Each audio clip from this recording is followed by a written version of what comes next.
Welcome back, and one more time, special thanks to my main sponsors, Center for Sight, Sacred Heart Health System, and McDonald's. We'll get right into my next guest because this could be a 5-hour show with David Stafford, Supervisor of Elections.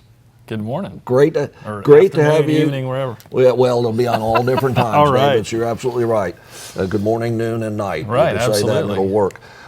So many things to talk about. I don't know which is first, but maybe most intriguing to me is what you just mentioned about the impact Florida will have on the next presidential election, and tell the folks at home why that is. Sure. Well, it's real important to remember that Florida now is tied with New York for the third largest source of electoral votes. You know, we still have the Electoral College, as many people don't like that. It's still the way we elect presidents.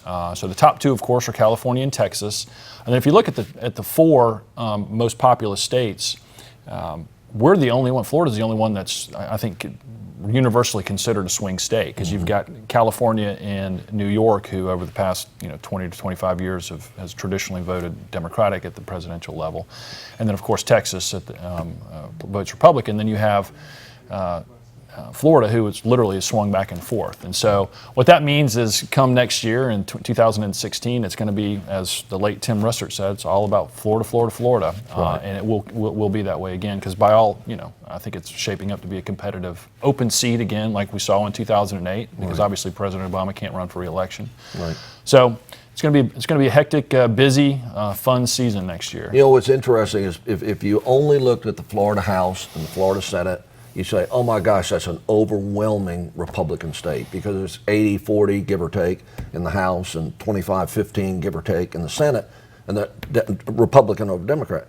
But when you get to the governor's race and you get to a presidential race, the margin's like 50.5 and 49.5. Now, typically the Republican has that 1% edge, but it's very marginal. Well, certainly in the governor race, I mean, obviously we've had some pretty tight governor's races over the past, but we've had a string of Republican governors, and then again at the presidential level that swung back and forth. But it's a very competitive state, and I think it's going to continue to be competitive, and so that's why you saw there was a recent forum where Governor Scott had all of the Republican presidential contenders come to Florida, and again, I think you're going to see more and more of that. So you think the Florida media is grinning about the dollars are going to come into Florida? Oh yeah, well, and it's interesting for those political junkies out there, those of you who are familiar with an organization called Politico up in, they're branching out into the states, and they've started poaching Florida-based journalists like Mark Caputo and I think Matt Dixon. Oh, really? Are now going to work, who's a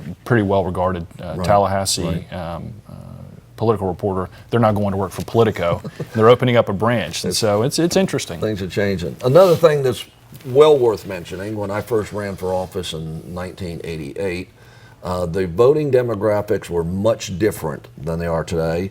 And you were just pointing out to me, maybe the biggest difference isn't the fact that there are more R's than D's now, but it's the non-aligned, non-affiliated, no party preference block Absolutely. of voters. And that's our nomenclature is no party affiliation, but most of the conventional wisdom, it's called independent voters. Right. Even though in Florida it's weird because there's actually an independent party, but for all intents and purposes, no party affiliation voters are people that say I don't want to be involved in any political party.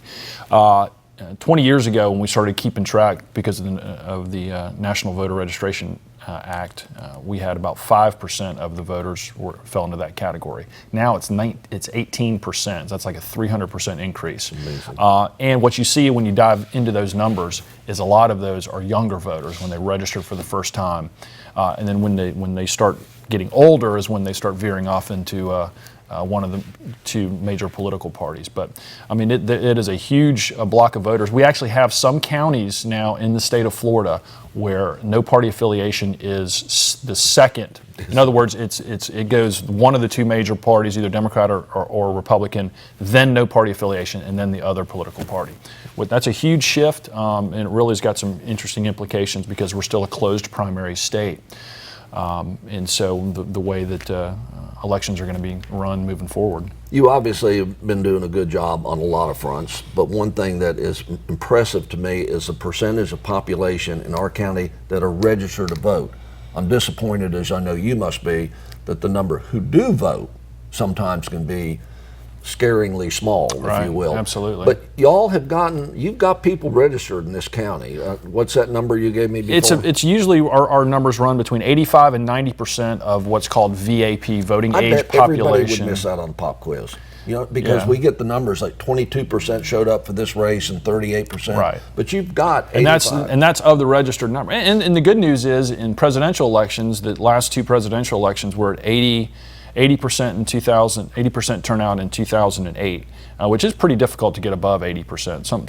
Some counties, can get a couple of ticks higher, but that's pretty darn good. That's the standard. 75% in 2012, 75 and a half, but you're still at less than 50% or less at the non-presidential general elections, and then it drops down pretty significantly when you get to primary elections and whatnot. And the message that I take out to groups of younger voters, because we go into schools and colleges, is that group of 18 to 25-year-olds is the second largest demographic group as a percentage in our county. You had 66 and above as number one. You had 18 to 25, it's number two.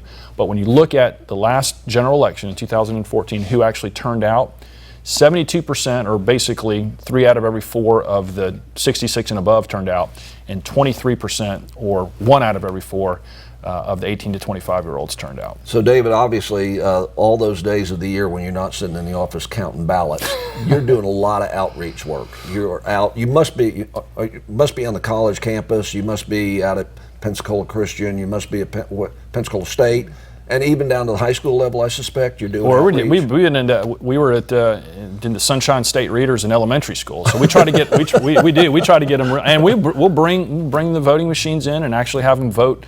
And I tell them, listen, this is the same type of ballot, and you're literally using the same voting machine that your parents and your teachers are going to use to elect the next president of the United States, and they think that's pretty cool. So obviously, you demystify it a little bit, get them excited about the process the younger they are, because a lot of my parents used to, I'm sure yours did, take you to the polls with them to vote.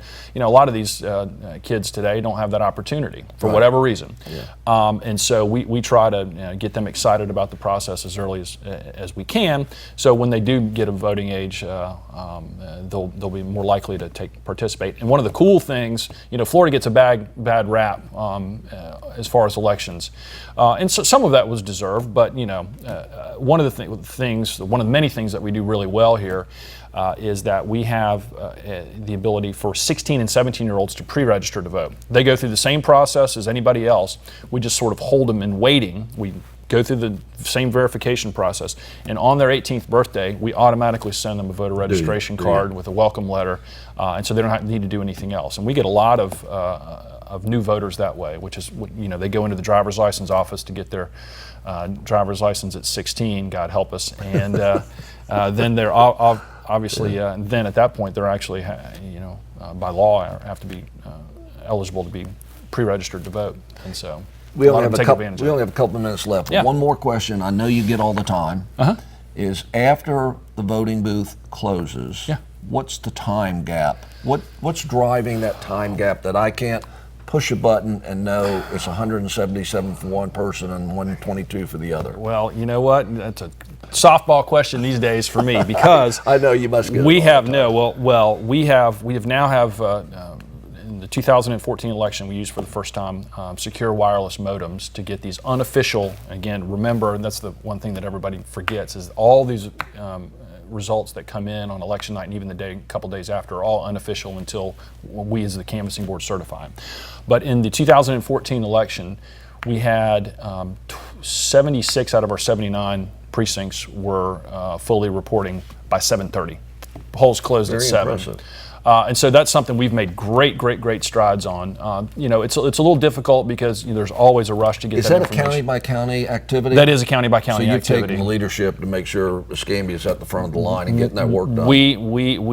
That is something that we focus on. Obviously, accuracy is number one, but where we can combine accuracy with speed, that's great. And we also take advantage of, we'll put results out on Twitter as they come in, and that's been real successful, because literally real time they come in and I have somebody that's sitting at a computer plugging those results into Twitter, and we post them on our website almost simultaneously. And we have a new thing that we're actually the first time we can be able to announce it right now, a new map now that we've worked with our web developer on that will actually graphically show which precincts are reporting and which aren't, which is going to be pretty neat. And then you can even drill down, look at what's that precinct that hasn't reported, click on it, find out where it is, how many voters there are in there. It's pretty neat. David, they're telling us we're out of time, but sure appreciate you coming on. I want to have you back. As we get close to the elections, you can't talk about candidates or anything like that, but we're going to tell people when and where and how to vote. We're going to get that word out about early voting and all those things. Thanks for being here. Absolutely. Thanks for having me. Thank you for staying with us and watching us. We'll be back next time with another couple of wonderful events and ideas that are going on in Northwest Florida. We'll chat with you then.